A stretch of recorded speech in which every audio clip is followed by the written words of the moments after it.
Next topic है graphical analysis of motion. Graph की definition है पहले 2 लाइंस में, उसके बाद नेक्स्ट डेफिनेशन वेरिएबल्स की यहाँ तक है, फिर उसके बाद इंडिपेंडेंट क्वांटिटी और देन डिपेंडेंट क्वांटिटी। 4 डेफिनेशंस। उसके यूजेस ऑफ ग्राफ यहाँ पर हैं, ये लिखे हुए सारे, और डायग्राम भी बनी हुई है शो करने के लिए। डिस्टेंस टाइम ग्राफ, 2 ग्राफ्स यहाँ पे दिए गए हैं आपके सिलेबस में, डिस्टेंस टाइम और speed time graph.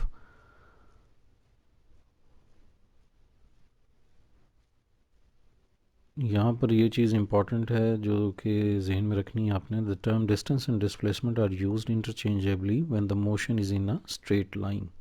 Straight line में जब भी कोई ऑब्जेक्ट मूव करेगा तो उसका डिस्टेंस और डिस्प्लेसमेंट दोनों सेम हो जाते हैं, और डिस्टेंस डिस्प्लेसमेंट सेम हो गए तो फिर स्पीड और वेलोसिटी भी उनकी सेम हो जाती है। इंटरचेंजेबली का मतलब एक दूसरे से इंटरचेंज किया जा सकता है उनको, स्पीड और वेलोसिटी सेम हो जाती है। In distance time graph, time is taken along horizontal axis while vertical axis shows the distance covered by the object. Distance time graph और डिस्प्लेसमेंट टाइम ग्राफ में जो डिफरेंस है वो वाई एक्सिस का है। एक्स एक्सिस पे यहाँ भी और वहाँ दोनों ग्राफ्स में टाइम आपको नज़र आ रहा है, ब्रैकेट में उसका सिंबल है सेकंड, लेकिन वाई एक्सिस पे आपको एस या डी नज़र आ सकता है। यहाँ पे डी लिखा हुआ है डिस्प्लेसमेंट का सिंबल, एस अगर आ जाए तो वो डिस्टेंस का सिंबल है, दोनों का यूनिट मीटर है, तो इससे कंफ्यूज नहीं होना, क्योंकि हम पहले ही कह चुके हैं कि distance and displacement are interchangeable, दोनों सेम है, क्योंकि ऑब्जेक्ट जो है वो स्ट्रेट लाइन में मूव कर रहा है, इसलिए डिस्टेंस और डिस्प्लेसमेंट सेम है दोनों के। तो 3 टाइप्स ऑफ ग्राफ हैं यहाँ पे। पहला ग्राफ है ऑब्जेक्ट एट रेस्ट, दूसरा object moving with constant speed, और तीसरा object moving with variable speed.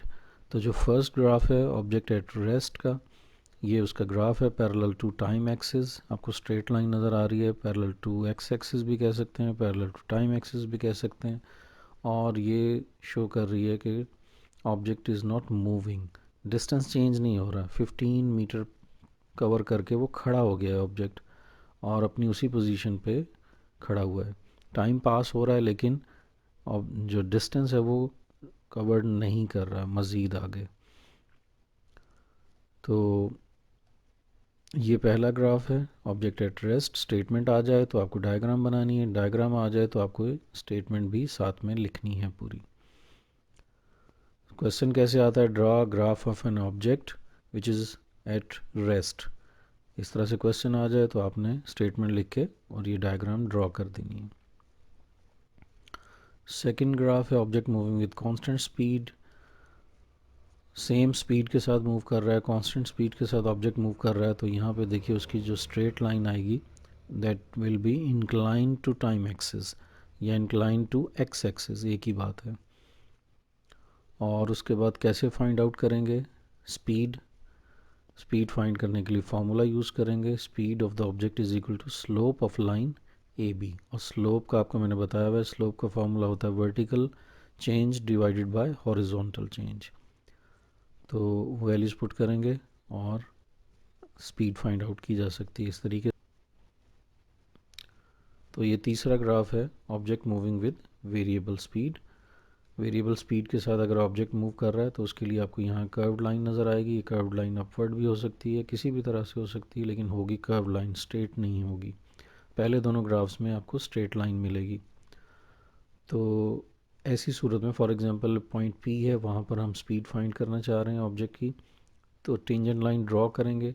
Tangent line क्या होती है ये डिटेल से बताया जा चुका है 10th में, मैथ में भी आप इस बारे में डिटेल से पढ़ेंगे।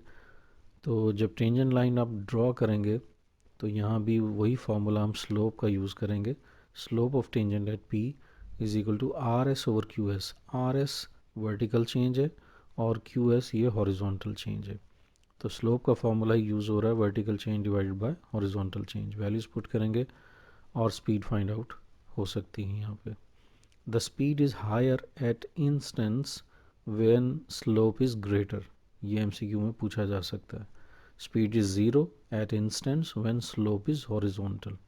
अगर ये स्लोप, ये कर्व्ड लाइन, अगर ये हॉरिजॉन्टल हो जाती है, पैरेलल टू टाइम एक्सिस हो जाती है, तो फिर स्पीड ज़ीरो हो जाएगी।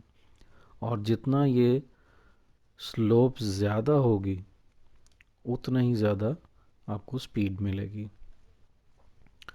उसके बाद एग्ज़ाम्पल है 2.6, और ये एग्ज़ाम्पल इंक्लूडेड है, ये भी सॉल्व की हुई है। नेक्स्ट है स्पीड टाइम ग्राफ। यहाँ देखिए आपको अब v नज़र आ रहा है, वहाँ d नज़र आ रहा था, डिस्टेंस या डिस्प्लेसमेंट, और यहाँ पर v स्पीड या वेलोसिटी, और उसका यूनिट मीटर पर second. Time is taken along x axis and speed is taken along y axis. वहाँ पे डिस्टेंस लिया जाता था y एक्सिस पे, यहाँ स्पीड ली जाती है। तो यहाँ दो ग्राफ्स हैं, object moving with constant speed, same speed से ऑब्जेक्ट मूव कर रहा है, तो आपको लाइन नज़र आ रही है straight parallel to time axis. वहाँ पर भी फर्स्ट ग्राफ सेम शेप थी, लेकिन वाई एक्सिस की वैल्यू जो क्वांटिटी है वो डिफरेंट थी, और जो इंफॉर्मेशन मिल रही थी वो डिफरेंट थी। वहाँ पर था ऑब्जेक्ट एट रेस्ट, यहाँ पर object with moving with constant speed, ये इंफॉर्मेशन मिल रही है, और ये लाइन ये शो कर रही है।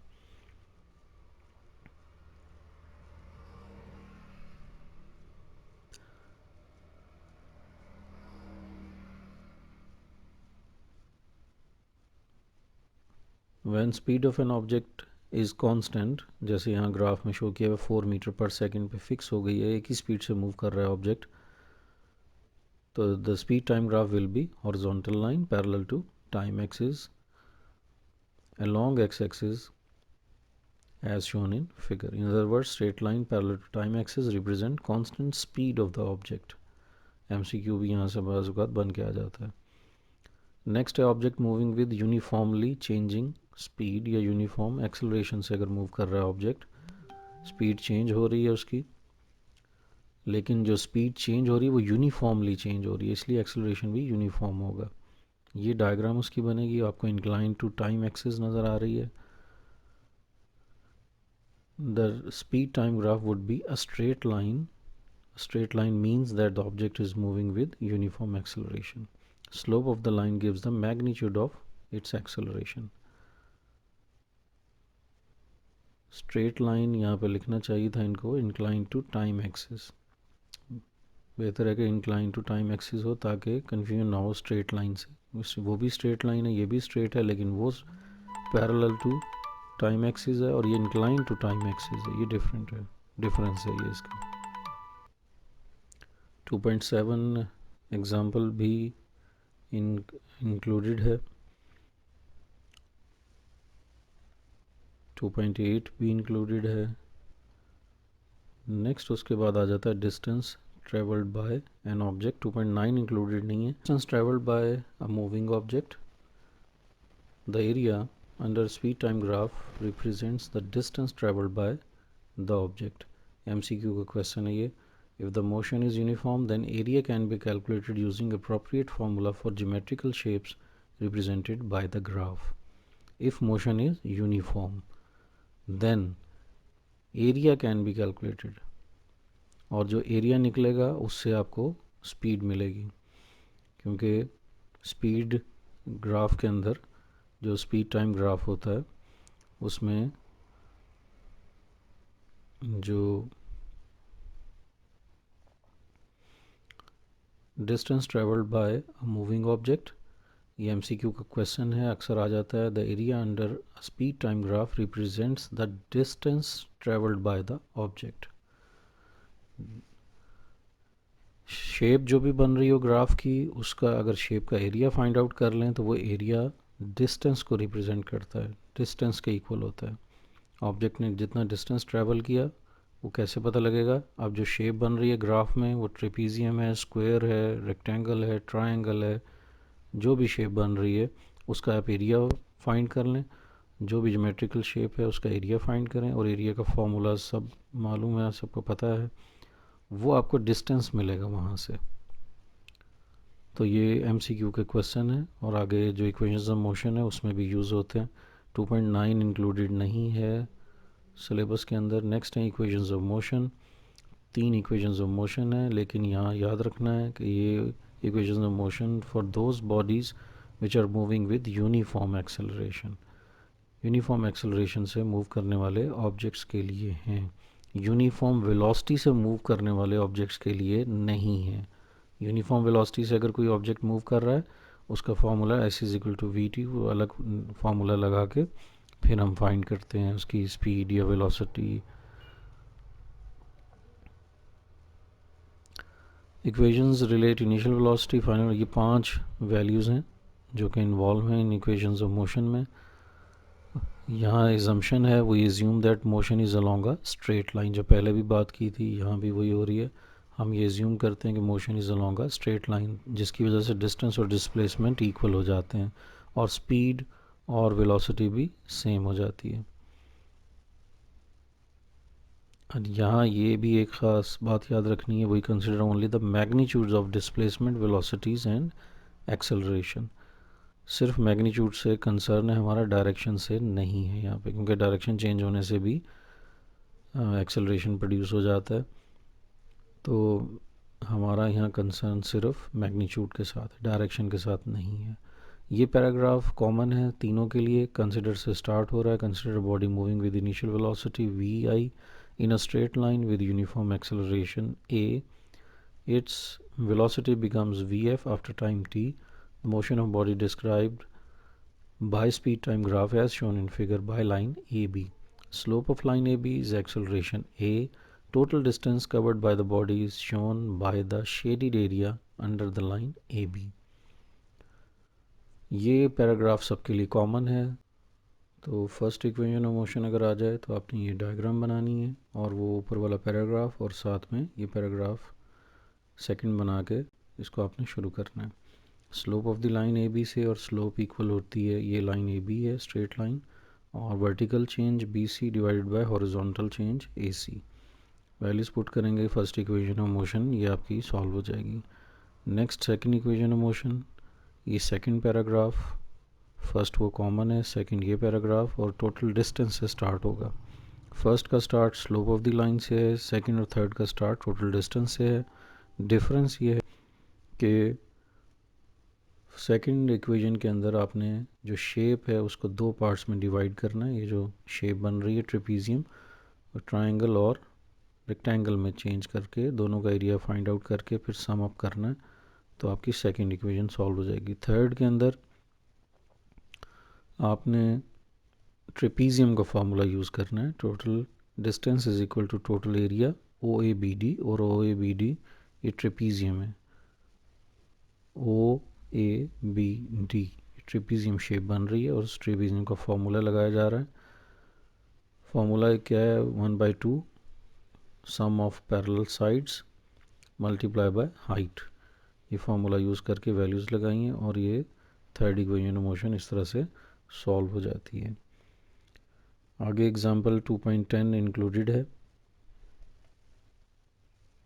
2.11 इंक्लूडेड नहीं है, लेकिन ये यूज़फुल इन्फॉर्मेशन ये ज़रूर जहन में रखना है, न्यूमेरिकल्स के लिए भी हेल्पफुल है और वैसे एमसीक्यू भी आ सकते हैं। 1 मीटर पर सेकंड वेलोसिटी है, स्पीड है, तो उसको कन्वर्ट किया गया किलोमीटर पर आवर में। तो कैसे कन्वर्ट किया गया, मीटर को पहले किलोमीटर में और फिर सेकंड को आवर्स के अंदर। 3.6 सिंपली आपने याद रखना है कि 3.6 से अगर मल्टीप्लाई करेंगे स्पीड को तो वो कन्वर्ट हो जाएगी किलोमीटर पर आवर में। मीटर पर सेकंड में गिवन है, किलोमीटर पर आवर में कन्वर्ट करना है, तो आपको जो नंबर दिया गया है उसको नंबर को 3.6 के साथ आपने मल्टीप्लाई करना है, और 3.6 कैसे आता है वो यहाँ एक्सप्लेन किया गया। इसी तरह किलोमीटर पर आवर में गिवन है, उसको मीटर पर सेकंड में करना है, तो आपने उसको 10/36 के साथ मल्टीप्लाई करना है, वहाँ 3.6 के साथ, यहाँ 10/36 के साथ। और 10/36 का भी कैलकुलेट कर लें, कैलकुलेटर से वो एक नंबर आ जाएगा डेसिमल में, उसके साथ मल्टीप्लाई करेंगे तो ये किलोमीटर कन्वर्ट हो जाएंगे मीटर पर सेकंड में। और नीचे दिया गया है एक्सेलरेशन, उसका यूनिट मीटर पर सेकंड स्क्वायर को किलोमीटर पर आवर स्क्वायर में, या किलोमीटर पर आवर स्क्वायर को मीटर पर सेकंड स्क्वायर में कन्वर्ट करना है। तो उसके लिए आपको क्या करना है, यहाँ पर वो सारी वैल्यूज़ गिवन है। 2.12 भी इंक्लूडेड नहीं है एग्जाम्पल 2.13 भी नहीं है। नेक्स्ट है motion of freely falling bodies, ये लास्ट टॉपिक है इस चैप्टर का। गैलीलियो, ये MCQ आ जाता है अक्सर। Galileo was the first scientist to notice that all the freely falling objects have the same acceleration, चाहे मैस उनका ज़्यादा है चाहे कम है, इंडिपेंडेंट ऑफ देयर मैसेस। पत्थर है चाहे वो कागज़ का टुकड़ा है, सेम एक्सेलरेशन के साथ डाउनवर्ड आते हैं ज़मीन की तरफ। He dropped various objects of different masses from the leaning tower of Pisa. पीसा इटली का एक शहर है, वहाँ ये टावर है जिसको लीनिंग टावर कहते हैं।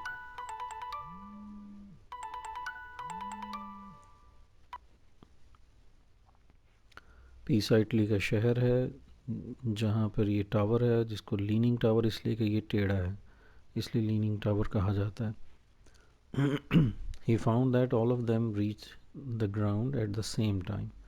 Acceleration of freely falling bodies is called gravitational acceleration. ये डेफिनेशन है gravitational acceleration की. It is denoted by g. On the earth surface the value is approximately 10 meter per second square. For bodies falling down freely, g is positive and negative for bodies moving up. तो positive 10 और negative 10, ये पूरी definition यहाँ से शुरू हो रही है ग्रेविटेशनल एक्सेलरेशन की, और ये नीचे पूरा पैराग्राफ तक ये इसकी डेफिनेशन है। ऊपर MCQs की चीज़ें हैं, और याद रखना आपने गैलीलियो का नाम जिसने ये सबसे पहले नोटिस किया, और दूसरी चीज़ याद रखनी इंडिपेंडेंट ऑफ मैसेस। कोई भी ऑब्जेक्ट जब वो डाउनफॉल होता है नीचे की तरफ आएगा तो उसका एक्सेलरेशन सेम होगा, मैस उसका चाहे ज़्यादा हो चाहे कम हो। 2.4 एग्जाम्पल इंक्लूडेड नहीं है। उसके बाद आगे एक्सरसाइज शुरू हो जाती, समरी है, इसको ज़रूर देखना है, इसमें डेफिनेशंस हैं। उसके बाद आगे MCQs, और MCQs के निशान लगे हुए हैं सबके। उसके बाद आगे 2.4 इंक्लूडेड है, 2.5, 6, 7, 8, 9, 10 और 13, इन सब के आंसर्स लिखवाए हुए हैं, अच्छी तरह से इनको देखना है। प्रॉब्लम सिर्फ 3 है, 2.1 है, 2.2 है और 2.6 है। ये 3 प्रॉब्लम्स हैं सिर्फ जो कि ALP के अंदर शामिल हैं। तो ये सेकंड चैप्टर हो गया, इसकी रिवीजन हो गई। सब्सक्राइब करना मत भूलिए, लाइक और शेयर कीजिए और अपने दोस्तों को भी सेंड कीजिए। और कोई क्वेश्चन हो तो ज़रूर पूछिए, और सजेशंस भी दीजिए कैसे वीडियोस को और बेहतर बनाया जा सके। और कोई प्रॉब्लम अगर आ रही है वीडियोस को देखने में या कोई साउंड में, ऑडियो में, तो वो आपने ज़रूर मुझे बताना है, कमेंट्स में लिख के ज़रूर बताइए। Thank you.